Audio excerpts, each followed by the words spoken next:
Knowing therefore the terror of the Lord, we persuade men. Go ahead. But my friends, we see a judgment coming. We see the terror of the Lord coming in judgment that He's going to bring down upon mankind. We have seen this judgment in the past. It is a fearful thing to fall into the hands of the living God. Genesis 6:13, and God said unto Noah, the end of all flesh has come before me, for the earth is filled with violence through them. And behold, I will destroy them with the earth. Do you understand this is the terror of the Lord? That word terror means judgment as well. It gives the idea of a judgment. You fear the righteous judge.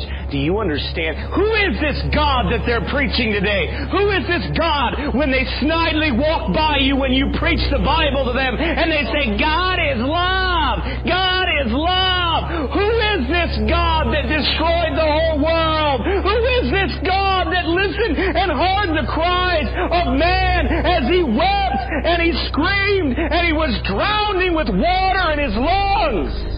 Therefore, know we the terror of the Lord. We know the terror of the Lord. Knowing, therefore, the terror of the Lord. Where was that terror? That terror was seen when He destroyed the very creation that He made with His own hands. The very creation that He spoke into existence. The very man that He breathed into the nostrils the breath of life. He filled those nostrils with water and drowned them in their own destruction. Do you understand that's the terror of the Lord? Do you understand that's the same God? Who is this God that they preach as we go out on the streets and we hear them proclaim? Who is this God that Billy Graham and these other devils preach? This God with no terror. This God that is just a joke. This God that's not angry at anybody. This God that's not judging anybody. God looked at His own creation and said, I will destroy you. And He not only said He would destroy them, He did destroy them. He drowned the whole world in a flood. Do you understand this is that same God that I preach to you? This is that same God that is in this book. That is the terror of the Lord. This is the terror of the Lord. They didn't think of the terror of the Lord, did they?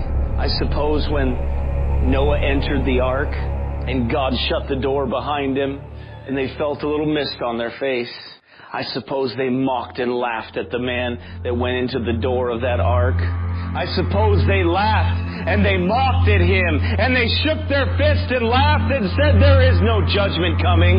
There is no judgment. God is love. God is love.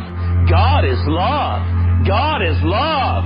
And then when they felt a sprinkle on their face, and when they seen raindrops come down and rain come down, and then when they seen the windows of the windows of heaven open, and then when they seen the flood, when they seen the fountains of the deep broke up, and the world was beginning to flood, and they watched those around them drown, and they ran to the mountains, and they flee to the mountains to get on top of the mountains to stay alive, just like they will do in this apocalypse that will come. They will do the same thing as God is ready to bring judgment down. They will try to get themselves to the tallest mountain. They will try to escape as far away from the wrath of God as they can, and it will do them no good, because the terror of the Lord will come for them, because God is a terror.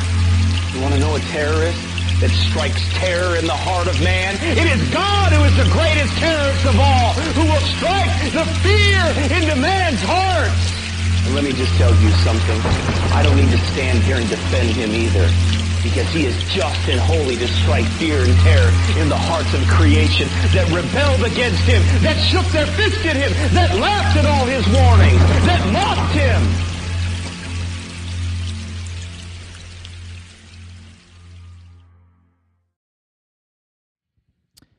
Knowing therefore the terror of the Lord, we persuade men.